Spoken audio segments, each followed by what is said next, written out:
Still woke. Stay so far so good. Still new job. Still in a one-bedroom apartment in the Bronx with a wildcat. Who still is not a tax dependent. But yeah, aside from that, okay, does the sound good? Yeah, overall, it's all right. Okay, so it sounds like we need to make some changes. Maybe for the next one. All right. Well, we'll see what Riverside can do. So I. Oh, oh, something happened. I don't know. Hello? Yeah, I'm still here. Yeah, I can't see you all of a sudden. Hold on, let me leave and come back. That usually works.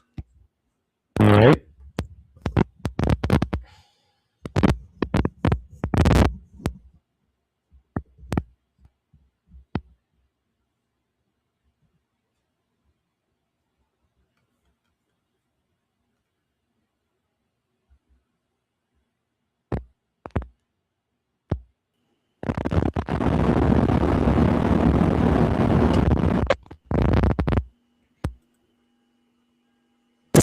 You have Riverside open in another tab?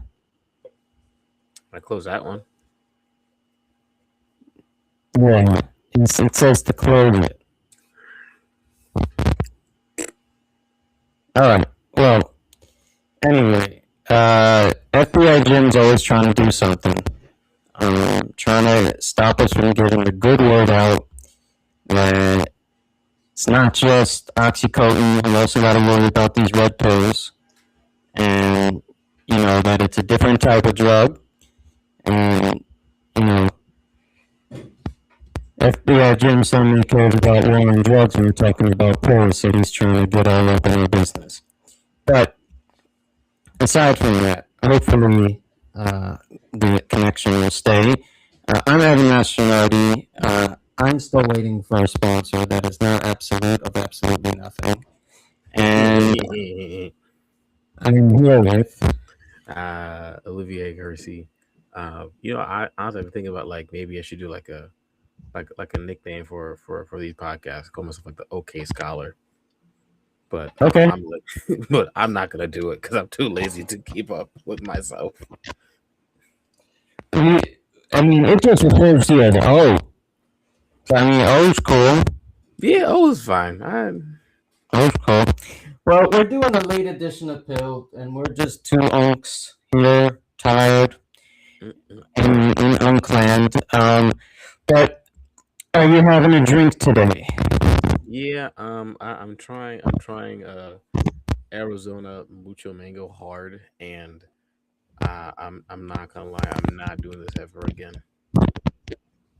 I'm not This is gonna from do it. This is the hard Arizona iced tea brand. Yeah, yeah, yeah, yeah. Yeah, I had those before. Those are good. You don't I, like it? it's not that I don't like it. It's just like I guess for me, I think maybe because I had Mucho Mango so much as a high school kid, I was expecting to be like that. It was just like a little spike, like just like a little bit of alcohol, and Yeah, it does not feel or taste like the Mucho Mango that I remember. Maybe because I've gotten older. Maybe that's the reason. I don't know. maybe the recipe's changed. I just thought I'll finish this fireball since it's almost finished. So that's what we're doing here. Uh, my son is sleeping, and your daughter is sleeping. Oof. And I say my son, my cat. But he tends to be good when it comes to talk. I think he understands the things that I try to do to get us money Mm-hmm. and things in the house. I think he kind of gets it. I think he kind of gets what's work and what's not work. So, like, he kind of gets that his behavior will affect him getting new treats and toys and the better food at a better rate that he's been complaining about. So, I mean, maybe he's just reading the tone of the room. He's like, dad's making some money. I gotta stop. Right. Right. Okay, so how was your day? Honestly, my day was good overall. Um, this morning I was supposed to be on a supper club that my friend runs. It was great, it was Mm-hmm. nice, and me and Alex filmed did some filming, photography for the event. It was cool, it was great, and unfortunately, the team didn't have my soccer club playing in the finals. Luckily, though, they won, and I had a bet going. And the bet was if my team wins, I get a hat. If the opposite team wins, I got to buy my friend a hat. So luckily, my team won. Okay. And after that, we went to a soccer game, filmed some more for that game, which was dope. And now I'm here. Am I tired and exhausted? Absolutely. Yeah. This work is important. Absolutely. Okay. Yeah. No, I could tell you seem kind of tired. We'll try to get through this. So anyway, this week in May, I got a lot of responses to some of the things I posted. I thought we would just discuss, open up with some of the discussion there, and then move on to other things. So, as per usual, I post anything about owning and the realities that women face, and I get only likes, almost 90, like 95% of the likes, women. Any Yeah. positive comment, women. Mm-hmm. Only, and again, it only proves my point that, and I know algorithms are gonna algorithm, but Yeah. Yeah. your algorithm also to some extent is a product of what you look at. So, but the reach for this was better than in the past many than other ones. And yeah, any negative comments come from me. And this is the thing that I always say about comments that I don't really go ham unless I know that it's a real person. Because a lot of these commenters, I don't understand why people get into these back and forths with them. First of all, there are some people, when you have like, one guy had like the Bride of Chucky as his main picture, we've already lost. Okay? We've already, if you don't have a human being yourself, maybe an avatar of yourself, maybe. I think as adults, I think adults should do that, but it's not terrible. I've seen people do it, whatever. If that's your cup of tea, fine. But besides that, anything else, I'm already thinking you're a bot. Or I'm thinking you really only want to troll, and your entire existence is trolling, and because of that, you're going to hide behind any sort of cartoonish thing. So, because it's not only about, you're dedicating your entire social media presence to trolling. So, because of that, any sort of comment that I get that looks like that, and also seems written nonsensically like it was made from ChatGPT, I kind of just let go. But it is a little disconcerting to me that sometimes the pattern continues where it's only women caring. And of course, I was writing about, I posted something about this show, which is I have a pie chart essentially that of men and their behavior and how much they care. So we got everything from the people who actually abuse in one way or another, physically, to the people who abuse in other ways. Maybe they don't do it physically, but they do it emotionally. Then you have people who maybe, like, were in the chat, where they had the Rape Academy, quote unquote. they're not in that chat, they want to be in that chat, they think about it, or they're in it and they're not doing it, but they find it interesting. And then you have people who kind of like would like to do these things if they wouldn't get caught. And then you have people who like it's more important, you know, who the NASDAQ is more important to them than what a woman is actually going through. So it's like when you add all those up, I do think you get the majority of them. I think the majority of them probably, and someone did comment that was a real one, that the majority of them probably fall in the indifference category. And I would agree with that. I think when I say it's the majority of men, I'm adding up all of those slices. I'm not saying the majority of men hurt, stalk, abuse men. I'm saying if you add all those up, you get the majority.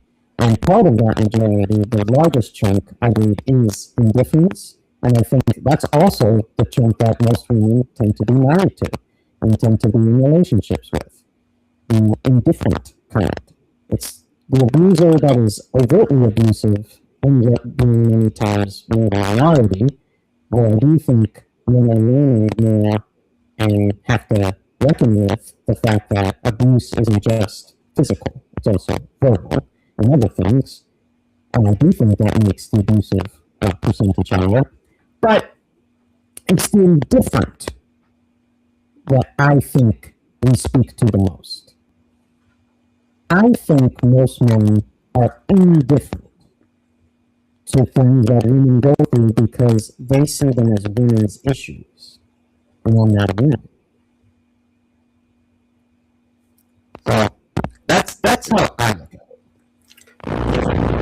I think maybe I want to expand on that. At least for me, in my definition, for in order to be indifferent, you have to know what or understand the issue. And if you don't understand, I don't think you can be truly indifferent. Right? Okay. I think that's one. So I would arguably say that there are men who know about these issues and they don't think they are indifferent. I would say there's someone who just misunderstands or just don't understand how it applies to them or how it impacts their life as a whole. So I'll even in the group of either like misunderstanding or unable to comprehend. That's out in that group as well. Well, let's look at it like this, right? If we're saying that a man is on social media, has a TV, has the internet, it's very hard for them not to know that there is a massive, pervasive problem of sexual assault.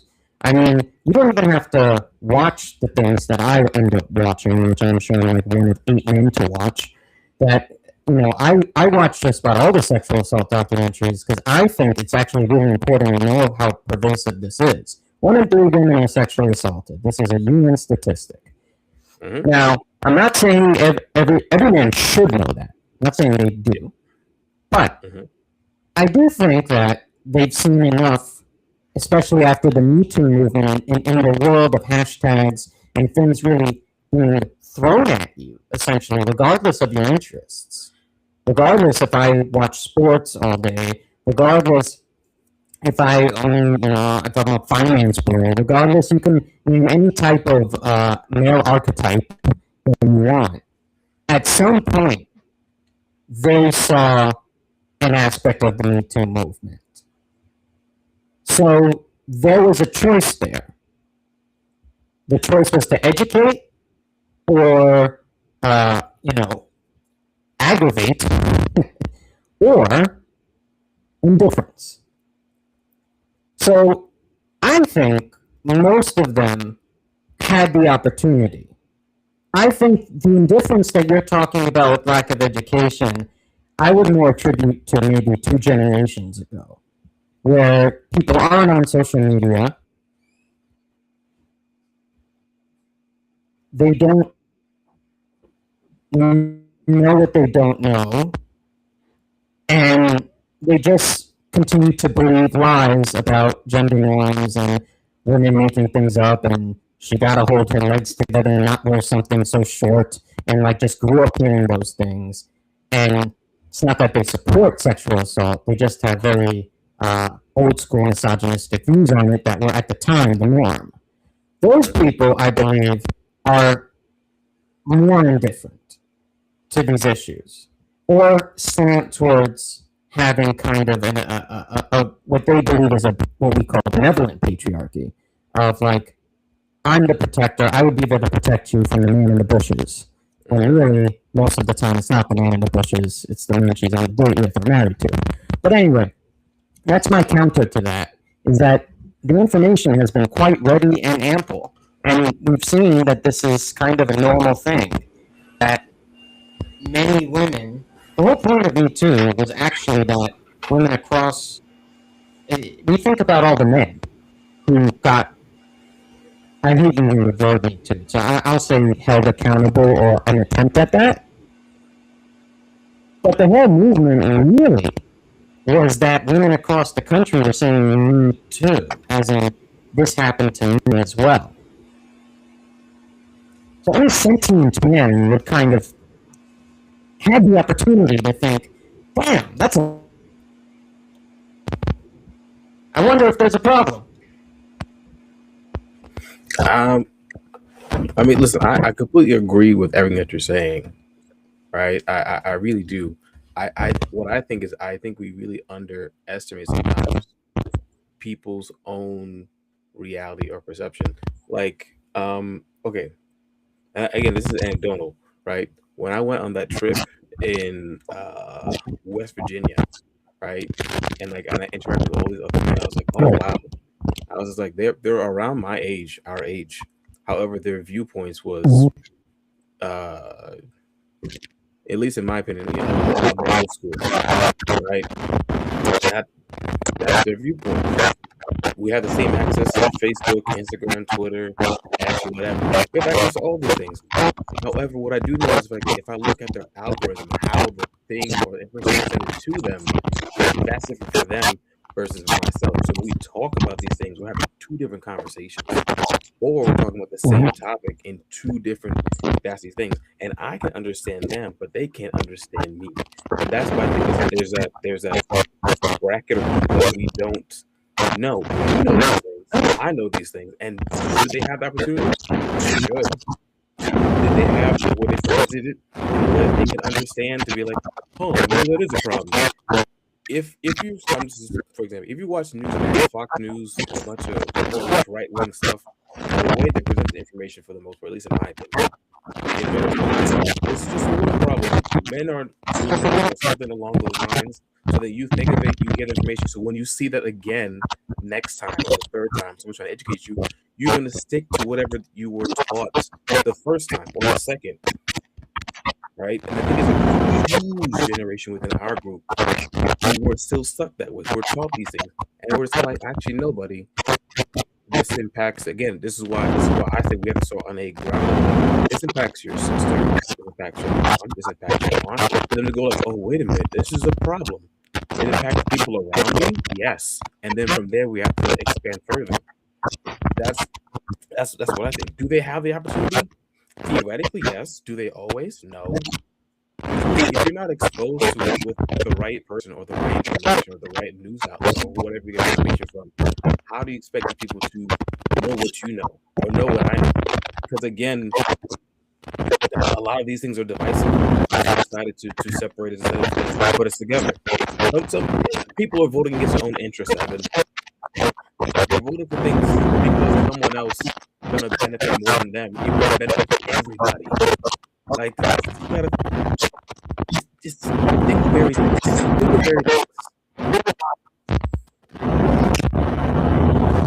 Well, the thing is that even if we put the algorithms aside, and the media aside, there's supposed to be this notion of basic human decency. It's supposed to, especially for those who call themselves Christian. It ends up that I found out that what matters is a lot less the actions of a Christian and a lot more of the shaming of sin of others. But not that I'm completely astute on the Bible, but I do know a thing or two, and I know that the concept is supposed to be we are all God's children. In fact, in all the Abrahamic religions, we are all God's children. So whether it's Allah, you know, or you know, the God for the Judeo-Christian text. So just from that alone, if we're supposed to care about people not in a completely separate compartment, like this is a black person issue, this is a women issue, this is an immigrant issue. You're supposed to look at it this like it's a people issue, a human issue. If there are men who are systemically predators to women, that should matter to you on an issue that this is going on in your world, in the country you live in. If you have a daughter, if you, as you mentioned, you know, all these things are relational, and I do think that matters, and sometimes the relational draws people in. Sometimes people change when they have a daughter, but sometimes they don't. Sometimes the daughter's just the exception. It's just like I always say, the black neighbor's the exception. Oh, but that's Bill. Bill's cool.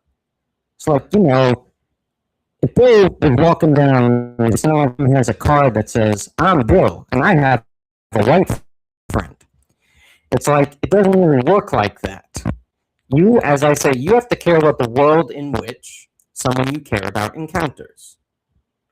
So, if you have a friend, no matter what their background is, you have to understand that that friend encounters a world based on, it's not that it's fair, based on gender, religion, all of these things. There are no human issues. In fact, anything that involves men being the perpetrators cannot be a woman issue. This takes an equation where there's perpetrators and victims, and they make it the issue of the victim. That makes no sense. We do the same thing with racism. The black American community has been the victim of racism, and yet too many people think that these are black issues. Why isn't the perpetrator the issue? So we've always done this. We've always thrown the issue on the victim. And, you know, regardless of social media, even going back, we have to, I would challenge men and people to think about, why do we do that? That's not a comprehensive way of thinking. And if I tell you 1 in 3 women are sexually assaulted, your first answer should be, it's not my problem. Right? But I think for a lot of men, it is. And if that's how you want to act to that, then I don't want to hear you speak on behalf about women for anything else. Because you've extricated yourself from men as men et al., men as total. So then you can't talk for men. You can only talk for you. But that's not usually happens. What usually happens is that the same person that says that's not me is going to generally also pop up when there's a criticism of men as a whole. Well, if your name is Paul, no one's criticizing Paul, so why do you care? So I think there's kind of also a misalignment in that logic, too.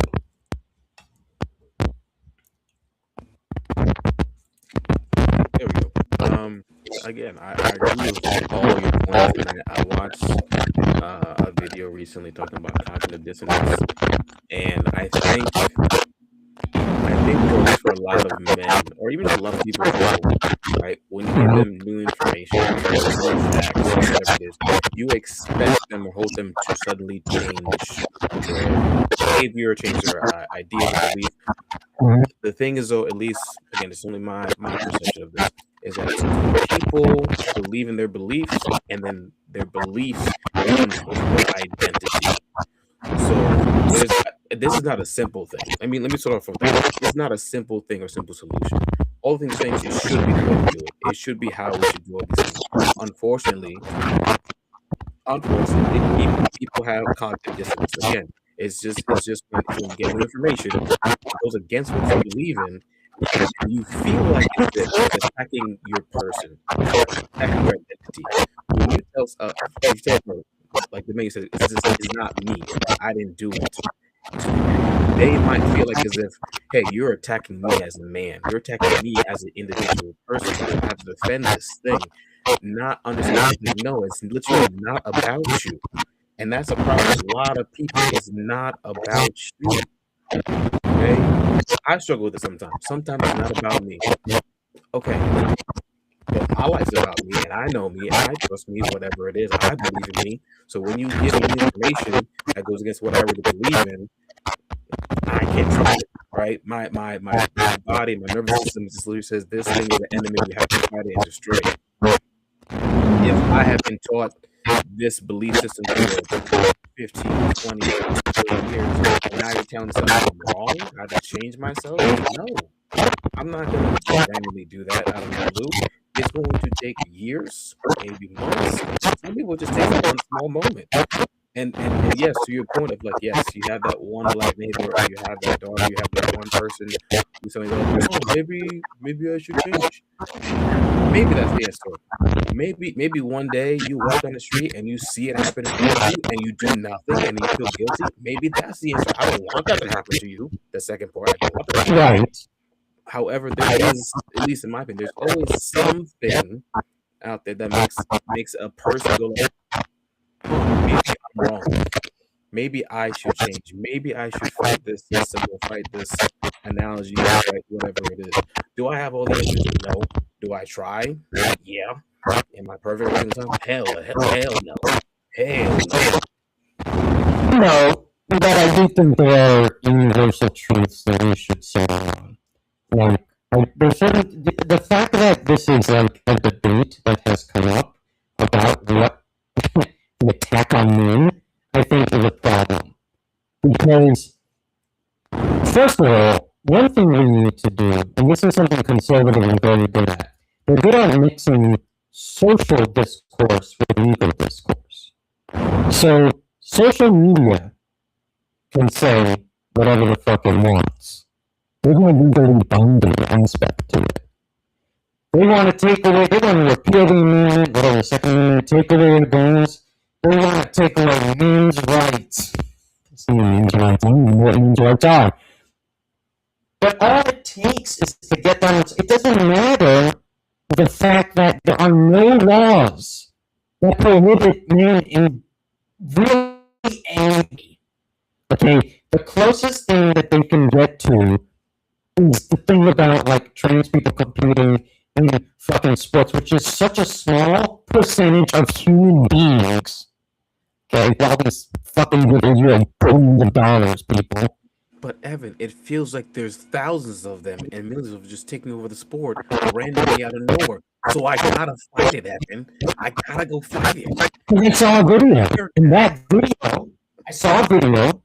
There's millions that are doing this. But see, that's what conservatives are good at. They're good at taking something that is like a zeitgeist of the moment and making it on par with actual legislation. Like someone's going to do something. There's no threat. First of all, most Democrats are not leftists. Most Democrats are Republicans. Okay? Most Democrats are not that different than Republicans in any way. Okay? There's only a handful that really are. So, all these things that they say Democrats, sometimes I'm like, yeah, that'd be great if they did those things, but they fucking don't. They don't give a shit. They're just as greedy as you are. Why should they? So, hey, it's all a business. So, there's this notion that the manosphere is connected to these conservative talking points. But it's all fucking in a pot now. We're seeing the whole borderline thing, and that's legislation of men get thrown all over now, even in political discourse. And again, there's no law. You would think there's a law that says, we will shrink your balls by this amount by the end of the year because we want to feminize you. Sign the libs. Like, you would think that that's on the, on the table. It's like, what the fuck is going on? None of these things are real. But they make it on par with an actual piece of legislation, like that level of discourse, airtime. Like it's like they're getting, like they're gonna come get something like legislation can actually do. Legislation can actually change things. We just saw that with the Voting Rights Act being changed by the Supreme Court. Yeah, These are we real don't, things. we don't need that. Clearly, we don't need Oh, that. real things. We So don't need that. first they create kind of this panic. Now what I think men need to take a step back and think, what is actually happening? There is no war on men, but I will say, as a man, I understand that there's confusion, and I understand that we get mixed messages, and I understand that there's hypocrisy. I think we should all kind of admit that we're seeing that. That, again, you know, if you're a doctor, you're not going to diagnose and respond to the flu the same way you would like lymphoma. Okay? It's like you have to know how to be proportionate in life. You have to know how to look at one thing like the other. An entire fibula fracture is not the same as like, you know, you bust your knuckles on something. People gotta understand that the panic that is happening is entirely fabricated and created. Is it based many times, like the Red Pill themselves group, on a grain of truth? Yes, it is. They are struggling. Something that Scott Galloway does study that I think does matter. I disagree with a lot of what he does now, but I don't know if he coined the term or if he was just referencing the term of NEETs. NEETs is when someone's not employed, they're not in school, they're not in trade. Yeah.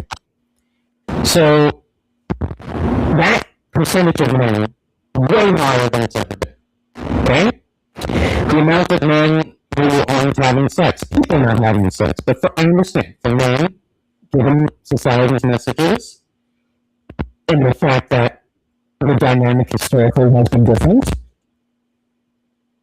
it matters. A lot of men aren't having sex. A lot of men aren't finding intimacy. A lot of men are in this NEET group. All of that true. Their suicide rates, yes, higher than women. These things are true. Our bodies are objectified. I've said before, our bodies are objectified, but just objectified differently. Our bodies are sent to war. Our bodies are objects because they're weapons. Yeah. So, all of these things true. The question is, why can't we address those things without creating a false panic? And why can't we address those things without blaming women and not seeing a system that is brought into, including by women, but just like the alien belief that has been impressed upon us? If a woman ever told me, what a lot of men struggle with, I think, they have dealt with toxic women in their lives. They've been in relationships that were very challenging to their masculinity. And instead of leaving those relationships, they continue to fight and challenge back. And I think a lot of men have formed their views on all of women and feminism and based on many times their individual experiences with like women. Like just a few women. Now, could there have been influential women? Of course. Could be your mom, could be your aunt, could be this, but zoom out. Understand that you're not the center of the universe. You still have femicide. You still have rampant sexual assault. Does not mean these things go away just because you got curved, or in the most because of abuse that you may have suffered. In which case, You deserve healing and help and support. But you're not going to get that putting other people down. And you're certainly not going to get that following people that think you're soft for seeking it. So it's almost like this weird catch-22. I'm hurt. I want someone to recognize my hurt. So I join a bunch of people who will shit on me if I express my hurt. But at the same time, if I express my hurt to women, I might not be in a safe place either. So that's the state I think women are in, and I do think it's dangerous. I do think it's a predicament. But I do not think it's a real predicament. Again, very good points. I think the first as to I think the best way I can explain it is that don't match the individual. Right? In the sense of like, oh, you can tell men that, hey, you know, 80% of women want to get married, be in a relationship, right? If you were that one man who was curved, hurt, ignored, any type of relationship, and there are lots, is it the majority of them? I don't think so. I don't have the stats on it. I don't think the majority of men are like in that sense, right? But those men, in my opinion, will be loudest. And the red pill grifters know this, right? They feel them and as I said before, right? Cognitive dissonance. If your feelings, your identity goes against what you're being told, you're going to fight against it the entire time. So I think that's the first reason why, or rather part of it. I think the other reason is, however, you have information. The information is a negative outlet. You're going to believe in it, trust it. Ooh, I know what that feels like. I know that woman. That woman looks like all the other women, and therefore I'm going to apply it to every single one. That's so much the individual. So I think that's one. And I think the other part, at least the part of like thinking about like caring about like all women for yourself. And I'm going to take a story. This is like a little story. He was working at Island, Republican guys, whatever. And all the guys were complaining about Juneteenth, right? They're like, hey, why do the black people get Juneteenth? Why do they get this day, right? Hold on, wait a minute, right? They were all complaining about Juneteenth, right? Like, why are they doing this day? What's so special? Who cares? Whatever. They don't know the history, right? They don't understand the history to it. Okay. There's one guy says, he literally says, Juneteenth,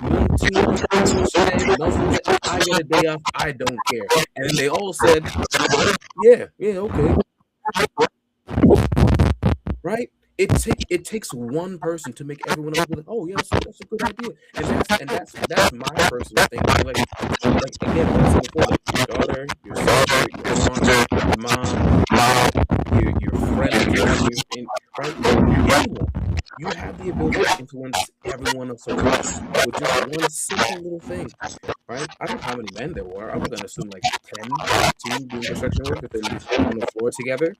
One man literally just said, I don't care who day it is, we all get the day off. And they all agreed. It couldn't be that simple, right? It's just so again, if you give stats to somebody, stats don't matter to the individual. But if you feel or think about it in a way that impacts them, they're like, oh yeah. So I would argue put it like this, right? You said every woman can get sort of what right? And they're like, I don't do it doesn't affect me. Would you be okay with the woman in your life having a 30% chance, still makes me to go out and say something?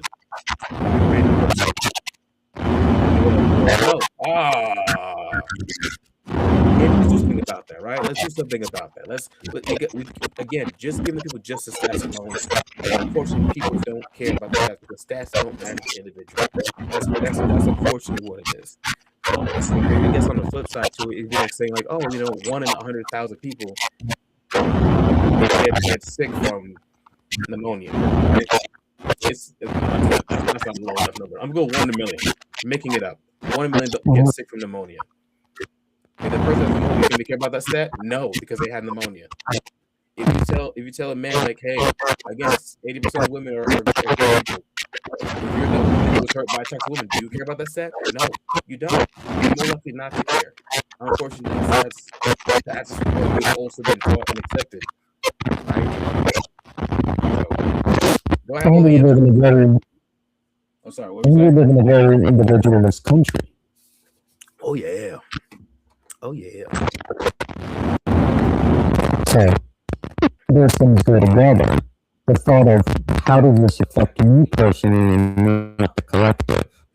Problem is that when people like to talk about the collective, again, religion, Christians, people looking at, a lot of people invoke Christianity, especially in the right, for the good of the country. Not their own little parish, not their own little town, the good of the country, the good of the American people. So they kind of go all over the place because, on the one hand, there's a lot of anecdotal, yes, personal judgment and decision making being done. But on the other hand, when it comes to certain things, like abortion, prayer in school, suddenly it is a will I must impart on the entire American, Yep. public. Yep. But I agree with you, and I think you're giving a point of what we can do as men in these situations.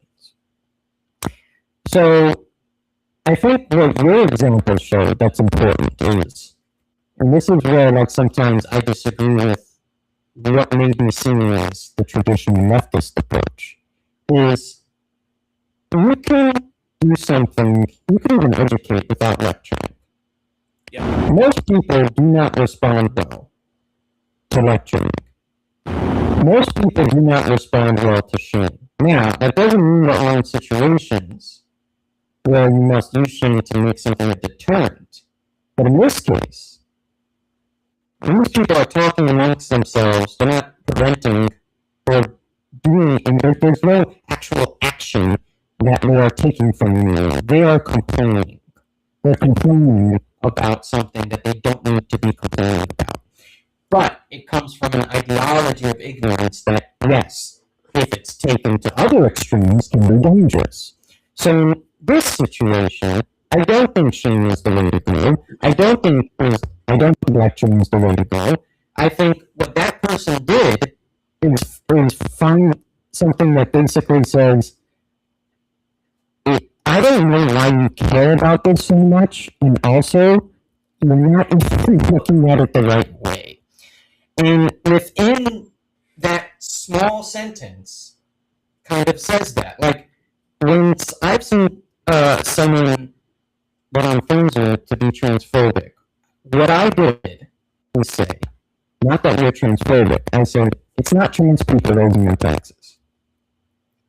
It's not trans people making things expensive.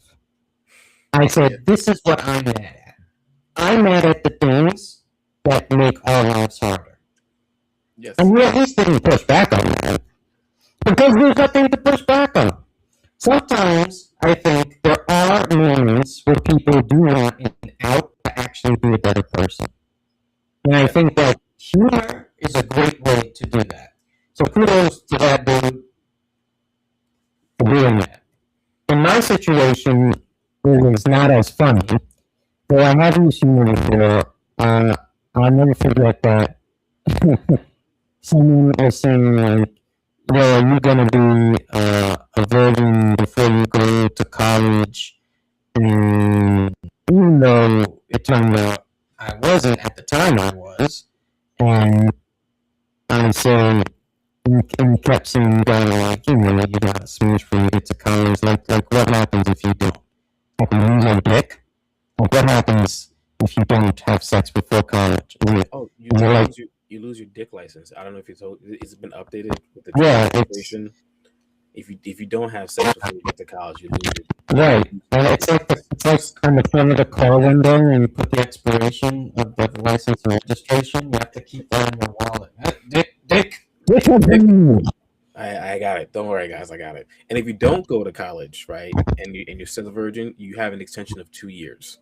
Yeah, I 2 year don't extension. I don't make up the rules. I'm just letting you know. That's just Well, I was like, I've been doing this type of stuff forever. So I was like, why are you rushing me to have sex with someone? And I don't like, who is this woman? And why are you rushing me to have sex with some rando? And he said, I pipe when it's right. And they thought that was a funny line. And I pipe when it's right. And then I remember it ended the conversation. Because the point is I have sex when I'm fucking ready and when it's the right time. Yeah, that's where it should be.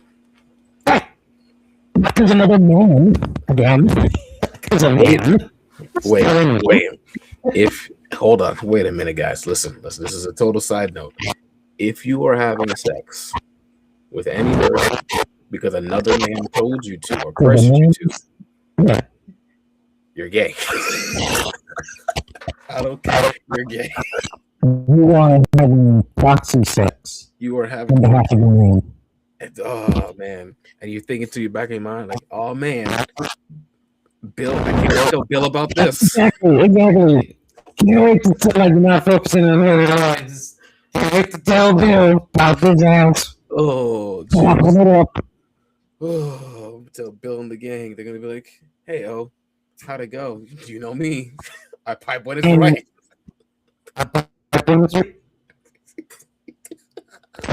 I'm a loving way. Oh God.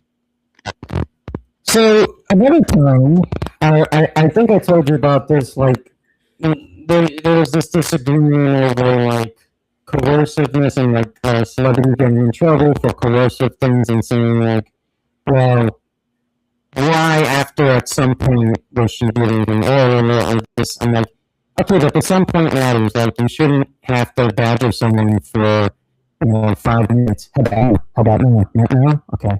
Commercial break. How about me? It's like you can't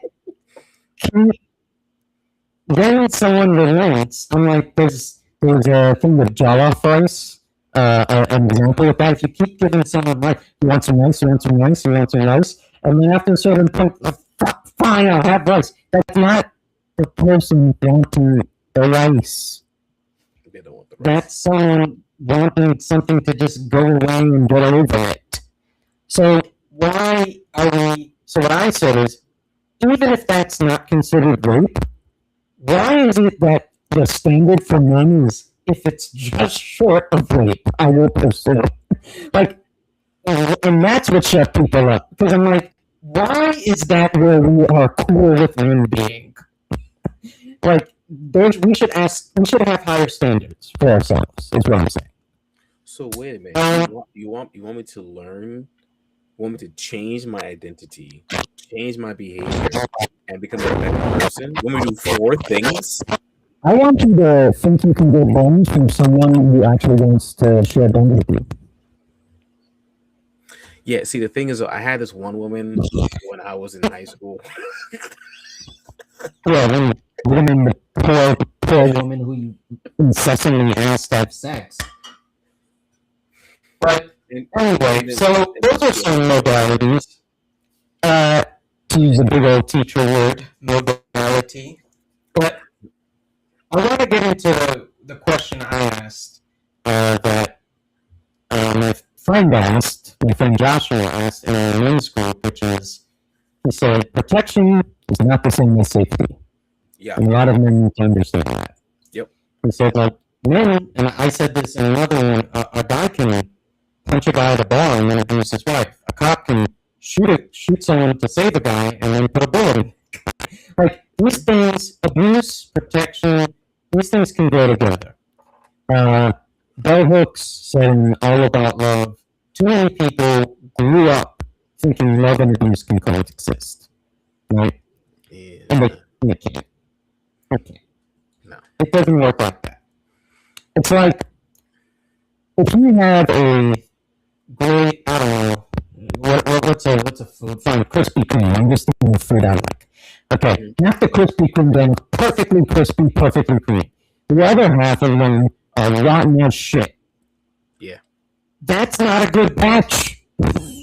What, You don't what do you, like if half the bread, if half the chicken, if half the meat is rotten, it's rotten. but how does that half that's not rotten? And it's No, okay. but he was touching it, and then and also you don't. The thing that's the thing about relationship is you don't know which one you're gonna get all the time. It's not like they're always labeled. That's true. So it's That's like true.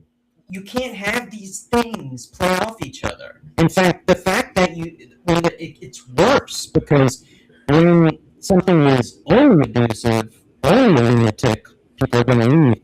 Using and having of the relation aspect.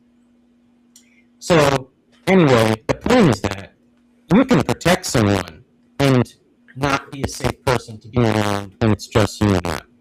So when you think of the difference between those two, and we challenge all of us to think about us with women, I think one thing all men should know is even if you think you're a safe person, remember, not every woman is going to know that. Mm-hmm. If you're a stranger, I always say your friend is someone else's stranger. That also applies to you. You are somebody's stranger. So I know the type of person I am, but if someone is passing me, or someone's passing some any man, they don't know. It could be any man. So I think one, we have to remember that, and two, we have to create safety. Protection is not. You could be a dog and tell you cruise. Protection is not about. I mean, safety is not about that. Safety means that the person feels comfortable, the boundaries are respected, you can communicate, the person's opinions are respected, they can leave when they want, if they really don't want to have sex with you, you are going to really don't want to have sex with them, things like that. So what comes up with you with those two? Yeah. Rules? Yeah. For me, I break it down as for me personally, like in my life, I have 5 components: physically, mentally, emotionally, financially, spiritually / religious, whatever fits your boat. When I think of protection, I think of it as a physical sense, right? I'm going to fight the predator. I'm going to hit the being attacked. I'm going to do something like that. I think protection as a physical sense. I think of safety in the emotional sense. And I would, and Kevin taught me this, right? I would say that safety, your measurement of safety should be like, how much do cats like being around you, right? Or if you are quote unquote a Literally cat, talking about safety. yes, right. The thing is though, and like this is I think is a fair litmus test or a decent litmus test. A litmus test is a test to see like it's Can you repeat some of that because you broke up? Oh yeah, I said Can you repeat right after Kevin taught me? Oh yeah, Kevin taught me about using cats as a litmus test for people emotional safety, right? In the sense of that majority of cats do not automatically. Oh, actual cats. I thought it was an acronym. Okay. No, like actual cats. Like the majority of cats, Like my cat. Okay, yes. right? On a grand scale, do not trust most people. They don't know you. You're a stranger. I don't know what you're gonna do to me, so I'm gonna stay away, right? Mhm. However, if you do nothing to me, I'll come and hang out with you more and more and more and more. Right? You have to earn that safety. You don't earn the safety because you can fight other things, right? That cat might be scared because it sees you fighting other things, theoretically speaking. Right? And if you're able to get a cat to trust you, to hang out with you, and stay around you, right? Theoretically speaking, you're a safe person. And you also You know get a you tax want opinion, don't you? right? And then therefore theoretically you want to protect that cat, right, from dangers and harmful things. Whereas some people who like dogs, right? Dogs just trust you automatically. They don't care. They're just like And for those who are cat people, I'm not saying they're the best. I'm not saying that. I was not a cat person myself. Yeah. You ain't shit, Evan. I'm still mad. I don't get tax credits for this motherfucker. Anyways, I wasn't a cat person myself until I met these two cats, Oliver and Stone, and then they became my latchers, and then from there I became I understood cats a lot more. The people who say I don't like cats at least in my opinion, is because you have to earn that trust. You have to work for it. Whereas dogs automatically love you, and people kind of do the same thing to women. Why don't you love me already? Why don't you like me already? Why don't you trust me already? And the majority of women, or a lot of women, know themselves or know some person who's been physically, mentally, emotionally, financially abused or hurt in some way. And now you expect me to trust every single person that I meet? No, absolutely not. The majority of men on a grand scale have not been hurt in the same aspect or the same level sometimes. Physically, mentally, emotionally, financially, as women have. So we everything's kind of great. Why don't you love me? I want to hang out with you. That's why a lot of people like to hang out with men because they're just so quote unquote easy. Whereas women are not because you have to earn their trust. Same thing with cats and dogs. If you say, I don't like cats, in my opinion, the way I say is like you just don't want to work hard to get that cat's trust. Yeah, I'm never cool with that. Honestly, if someone says they don't like cats and they've had like they're allergic or they've had an absolutely terrible experience, like they've been actually bitten, fine. Yes. But to be fair, a lot of people have met dogs that were scary as shit and still like dogs. Yes, absolutely. So generally, I agree with you that there is something about cats that I think are amazing, and I think the reason that we hate cats is because we kind of hate ourselves. Yes. Because cats are like you said, like I would say just like people, not as much like some men, I agree, but I think that yeah, they like their space, they like their independence. You know, I have a very, very affectionate. Like I said, Gerardo is a lifelong toddler. He is a brolic toddler. He's going to be a toddler his entire life. He's just a toddler that got big traps. Okay? And works out. Yep. But it took him a week to trust me, but he saw I feed him. Mm-hmm. I know I'm thinking of something funny because sometimes when women come over, I do feed. I do make food. So there is a parallel here. But yeah, I think that's a good point. I've heard cats teach consent, and I believe it because cats will tell you when you have access to them. They can be very affectionate, and they can also be very much not now. Yeah. Now is a different time. Now is playtime. Mm-hmm. Now is food time. Mm-hmm. Okay. Now is nap time, not your nap time. Your nap time, I interrupt. But my nap time. And the funny thing is that I joked with you about sometimes not being. I think there's limits here, but like being tired when someone wants another round in certain circumstances. And it's funny. There's like a bit of a parallel there as well. But anyway. I agree. I think safety is a state of mind. It's a state of being. It's not just one moment. You know, I think the best thing you can do as a man is keep away from dangerous situations. But that includes danger that you create. So if you're picking fights with people, if you're looking for it, if you're looking to prove to me, you're creating dangerous situations. The best thing you can do as a man, I think, is watch out for anything that can be a dangerous situation to the both of you when you're together. And that's protection. When she's home with you and when you're intimate in intimate spaces, the safety aspect, and also safety emotionally, I also talked about this, right? You can be someone that doesn't abuse, that doesn't like, I don't know, says like you can't leave, that doesn't like demand things, but you can be someone who's emotionally safe. So the way I look at emotionally safe is like the example I gave is if a woman tells you that she feels something happened to her and it may have been in part because she's a woman, because of gender, and your response immediately is, it ain't that serious, you're not an emotionally safe person, right? In order to be an emotionally safe person, you have to care, again, just like I said before, about the world that someone encounters. You have to listen to someone, and your default, unless she says, I don't fucking know, hey dude, I grew a pair of wings and flew to Curacao or something, unless she says something batshit insane, your default would probably be to believe her. And then, because that's what you, I know as a man, that's what I would want.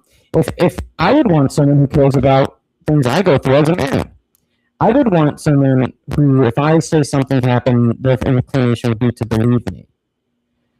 I think a lot of men who don't realize that if your views as a whole thing are to diminish what they go through as a group, that's going to show up in relationships with women. Because you're with a woman, and she has to go through the world as a woman, not with a thing on the top of her head that says, I'm Bob's girlfriend. So then, oh, that's not just a woman, that's Bob's girlfriend.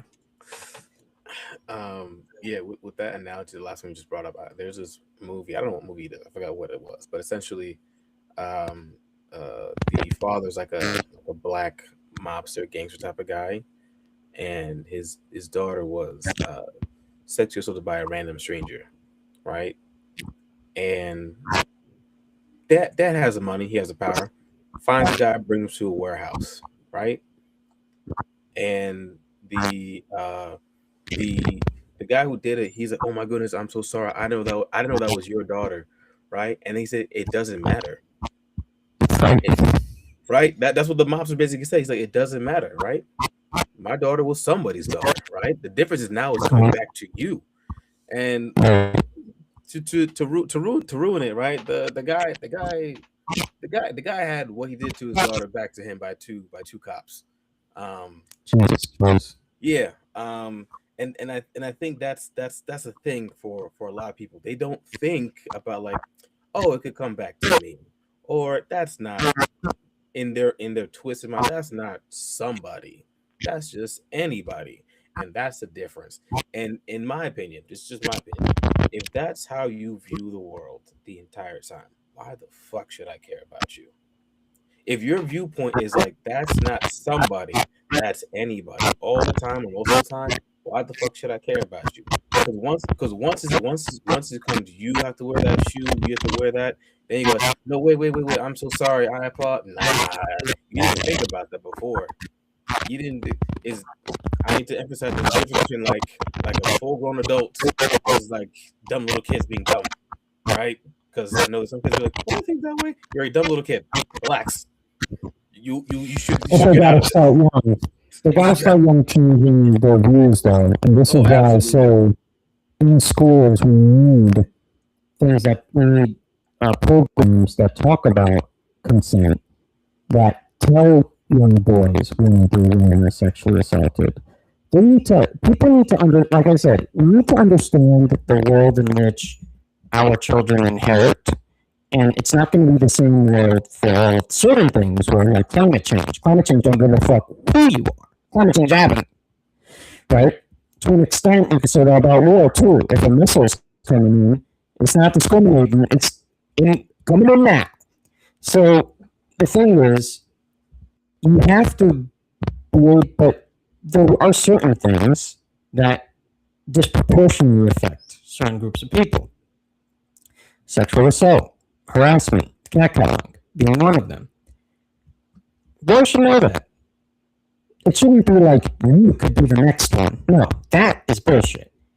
But it should be that they understand this is the world in which women exist in. Just like white children should know it's not to be guilty for being white, as it's being, perpetuated by a lot of these networks.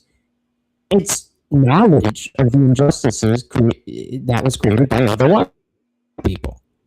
If you don't do those things, if you're against those things, good shit. But it doesn't change the fact, like, there's nothing that is going to change the fact that this injustice was created on the basis of race. You don't have to align yourself with that. that it had been done before you. That's history.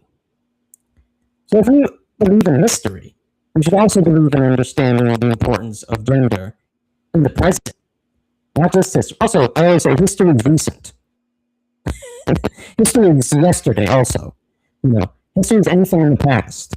So recent history should be on the agenda.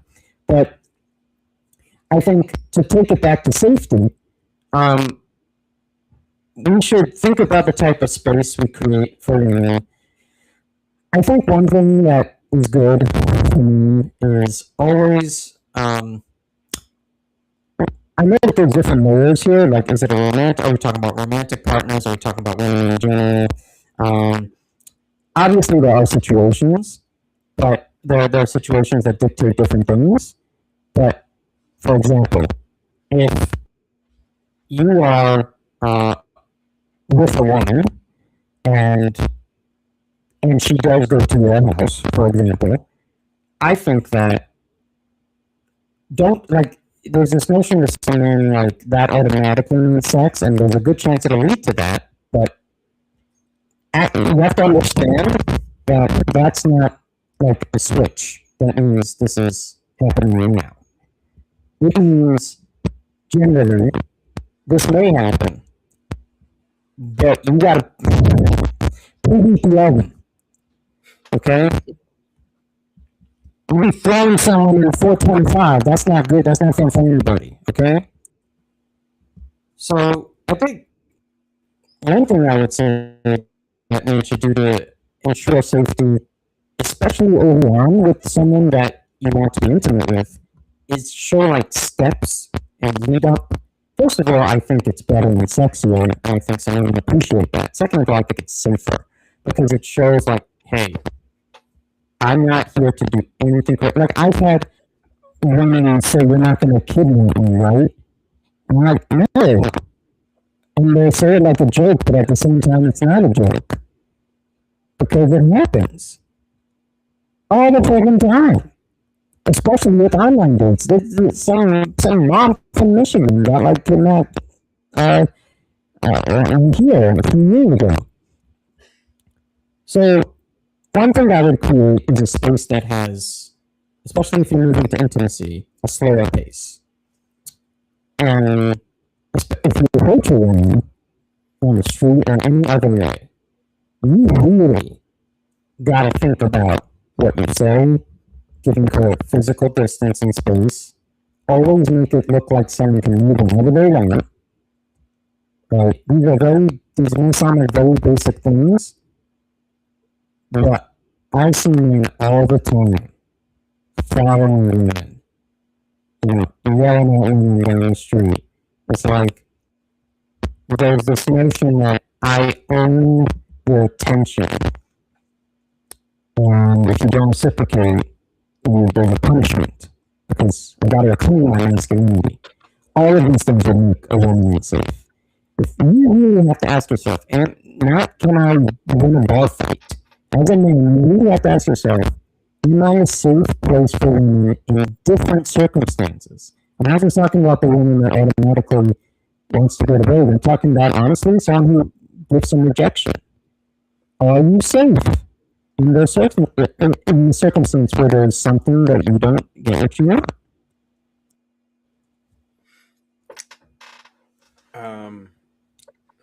I don't want to make it to a side tangent here, but I think I want to try to add to it.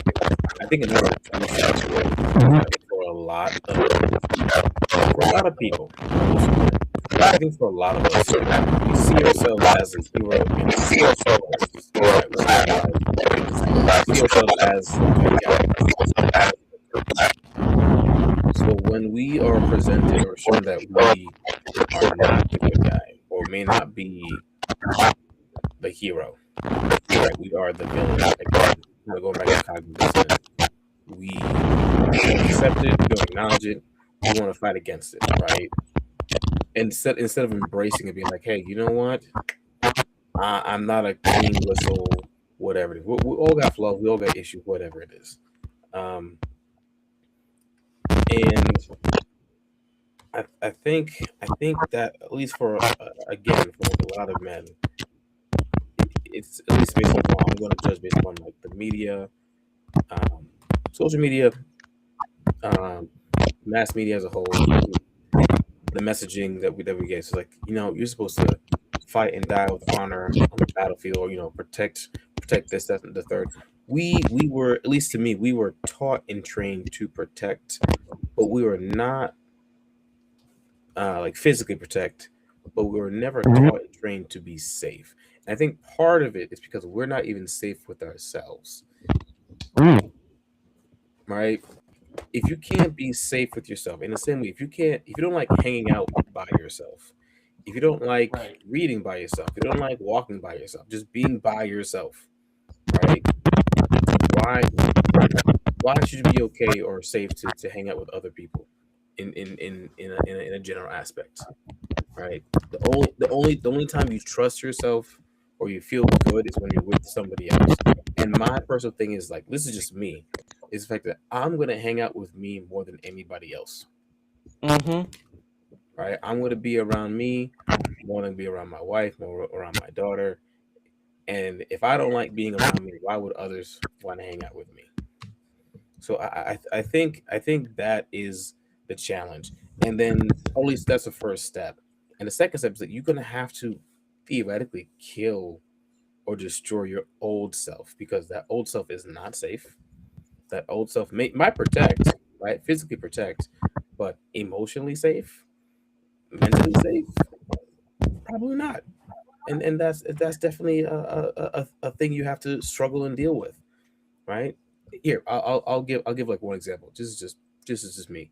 Um, I like to smoke cigars, right? I like to smoke cigars just chill out, hang out for just it's just my way to cool down.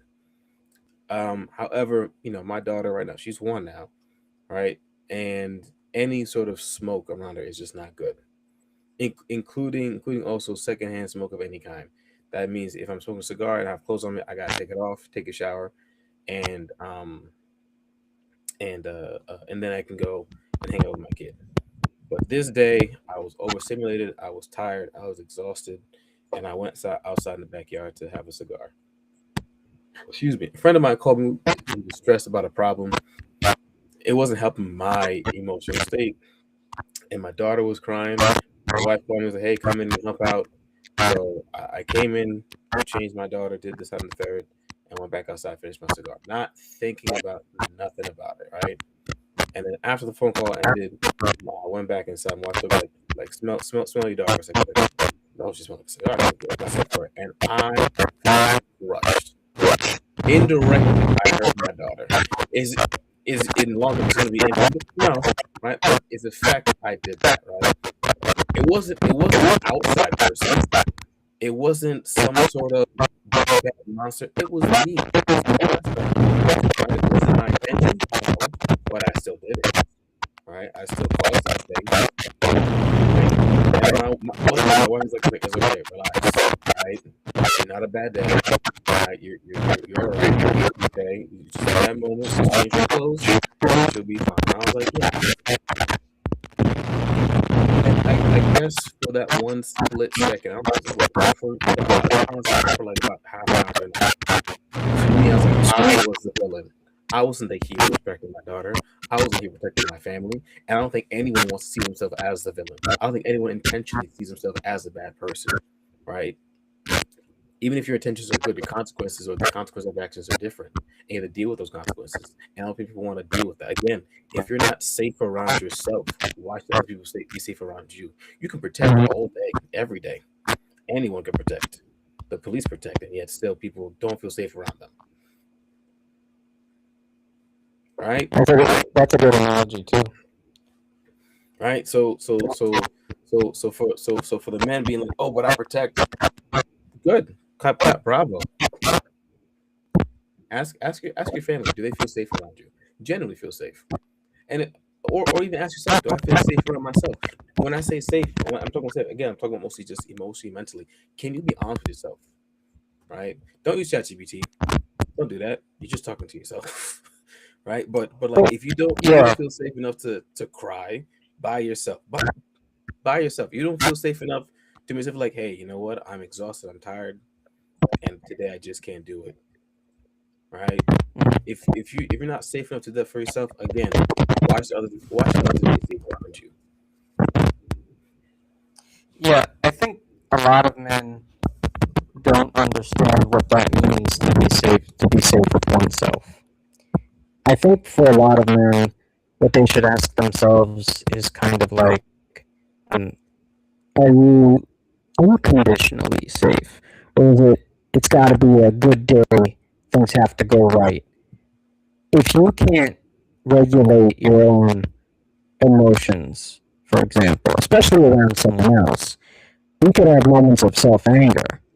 But the thing is, if you feel like I can't be left alone, for example, if I mean this is how many people who have addictions feel, right? Yep. They're not safe with themselves because I will turn to alcohol, I will turn to drugs, I will turn to gambling.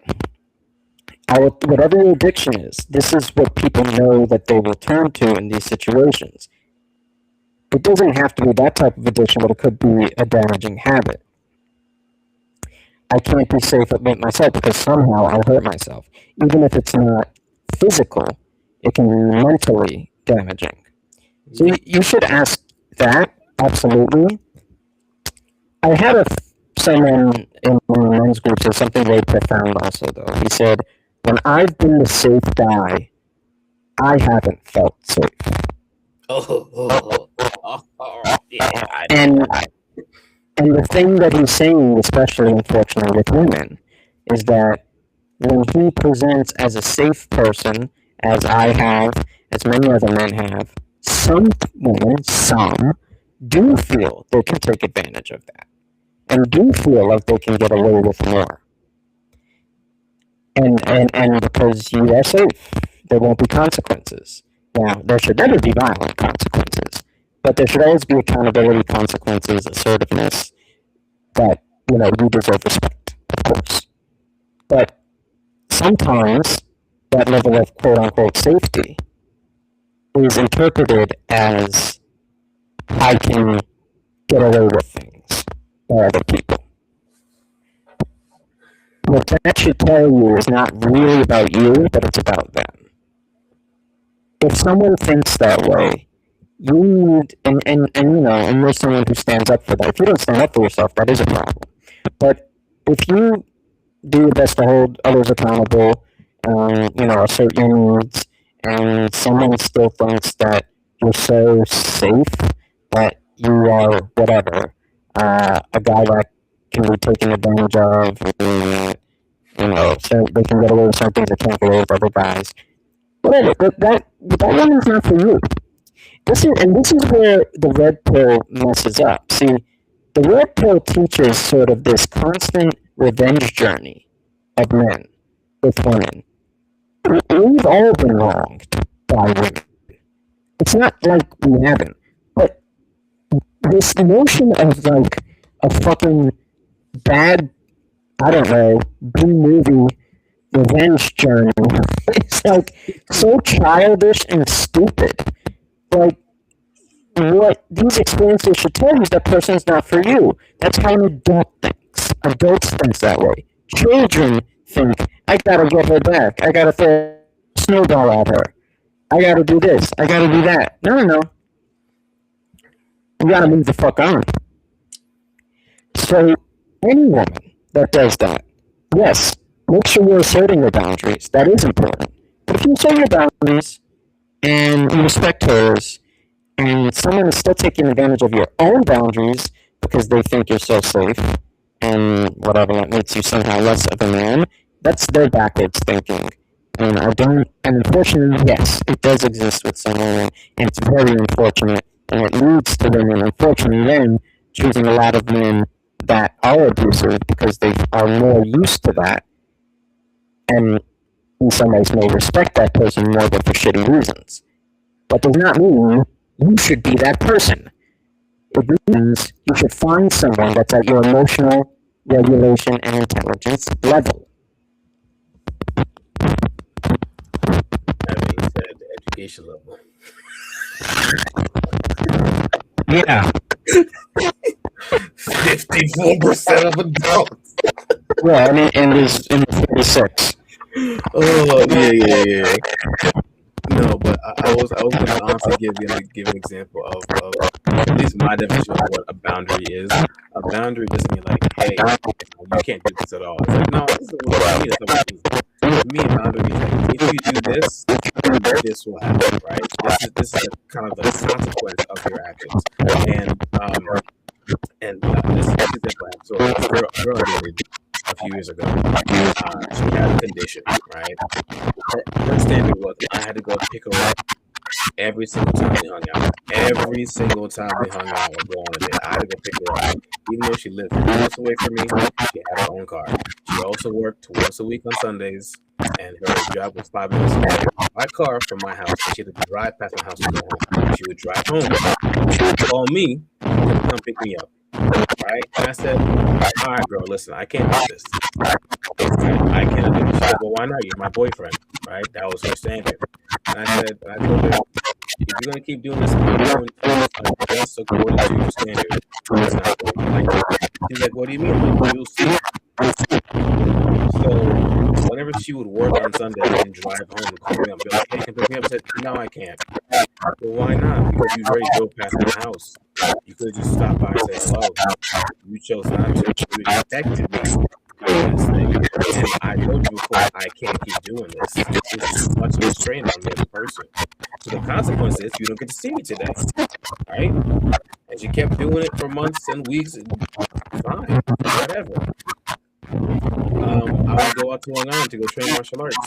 On the way back to my place, and Tuesday and Wednesdays only. Right, on the way back, Saturdays as well. Right, on the way back, I would go pick her up, my place, hang out, go to date, whatever it is, and then go back home. And she's like, we should hang out like almost every day. Now I see you like 2 times a week. I'm like, there you go. You chose to do this. It's not because she can't drive. Not because she doesn't have a car like that. In fact, she had a friend out in Long Island that was like 45 minutes away. And I was like, why do you drive to her because you can't drive to me? She's like, because you're my boyfriend. Again, you're putting a standard and a label on it. I'm like, all right, cool. Again, that is your standard. That is quote unquote your boundary. I'm going to set mine. All right? My boundary is I cannot do this for you because I just can't. I can't sustain. I can't keep this going. So I'm going to move around your standard, and the consequences you see me less. I'm going to be fine. Not like hanging out with me.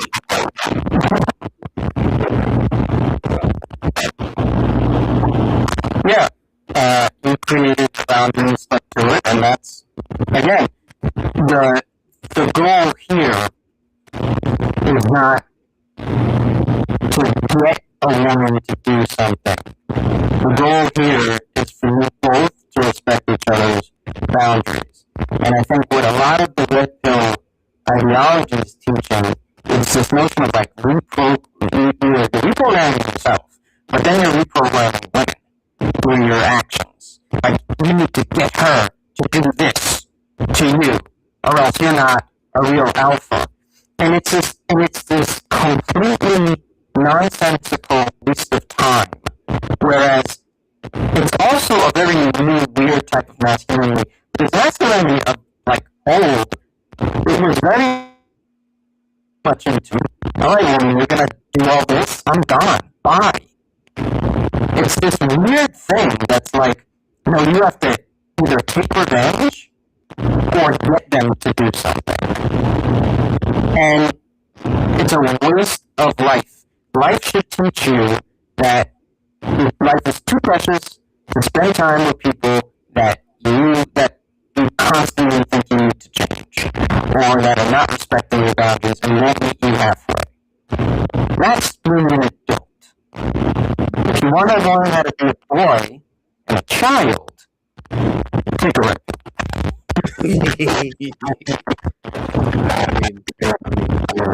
I understand our concept of villain, and as you said, like reprogram yourself. For some people, I would say like, hey, you have a redemption arc. You know, you have that option. I'm gonna use Avatar: Last Airbender. Zuko People love Zuko. A lot of people love Zuko. He has one of the best redemption arcs in like media history. His Uncle Iroh, had a redemption arc. We didn't see it, but like not for nothing, the man was a war criminal. He killed thousands of people. At the show, we all love Uncle Iroh because he gives us great advice. He went through such hard things to understand what was good against him, and lots of pain and trials and tribulation. Same thing with Zuko. We are allowed to have a redemption arc. I am not saying to go out and do bad things and become a bad person. No, that's not what I'm saying. Right? What I'm trying to say is when you make a mistake, what I'm trying to say is when you try to do good, it doesn't come out the way you want it to. Reflect. Think about it. Ask someone in your life. If you have one, there are books, right? There are videos to be like, hey, like, what did I do wrong? What could I do to do better? And what a lot of people get wrong is that, oh, I'm taking advice from this person, I'm taking advice from that person. It has to fit exactly the exact way that they did in my life. It doesn't. It doesn't. What you can do is take the idea or the principle and apply it to yourself, and then learn from that. Right? It's like, hey, like 80% of it worked, 20% didn't. At 20%, you have to figure it out on your own. You have to use brain cells. Don't use ChatGPT. Don't use Claude. Don't use Grok. Don't use AI. You need wrinkle brains, y'all. Not smooth, wrinkle brains. But also, these are absolute terms. The thing about a villain is that a villain is very intentional, and a villain wants suffering. A villain doesn't just mean, even heroes make mistakes. These are different things. You know, Batman could get fucked up. In fact, he does in most of the movies. Spider-Man gets fucked up in some of the movies. Fucking T'Challa gets fucked up before he fights Killmonger again. It's like, everyone's gonna make mistakes. Everyone's gonna make mistakes. And also, it is entirely possible to do good things, decent things, and not have the results you like. I look at sports all the time, and you'll see great individual performances and losses. That's how life goes. So just because it didn't work with that woman doesn't mean being a decent person is like I'm done being what a decent human. No. Now maybe you did much too soon. That could be a thing. Maybe you need to protect yourself a little more.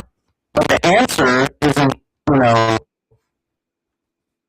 that now women as a gender must be punished because you, whatever this mother, because you, what they'll follow the number 97 and whatever, have been harmed like millions of other men. The point is to learn from it, and we said this kind of on another one, like, boys look at it as an error, men look at it like a lesson. Men look at it like something to learn from. And so much of this really comes down to that. So much of this really comes down to the difference between knowing how to learn from experiences and having this very childish, basic, cartoonish mentality that I must punish, I must become the alpha, and like not do it. Adults fucking do. Adults learn. You learn from experiences. You develop. You get better. So, anyway, I think that one way to develop and get better is to ask yourself, am I a safe person? I think all men should ask themselves that. Yes, be safe around yourself, but also aspire to be safe around women. Are there going to be women who have wild ass standards? Always will. Again, that shows you that's not for you. There are many women who feel turned on and feel 10 times better when they feel safe around you. And that's a healthy fucking relationship. Don't chase the toxic shit and then blame women. We say the same thing about men. We say the same thing when women are chasing men that kind of are doing the same toxic thing. And we're like, that's not all of us. So don't do the same thing to women. But, you know, look for women who value these qualities and work on these qualities in yourself. Right. Anyway, so it's getting late. I think we could wrap it up. But this was good. Killed after night. Killed after dark. And yeah. Yeah, night owl. Yep, I'm hungry now. That sucks. Okay. Anyway, cheers, guys.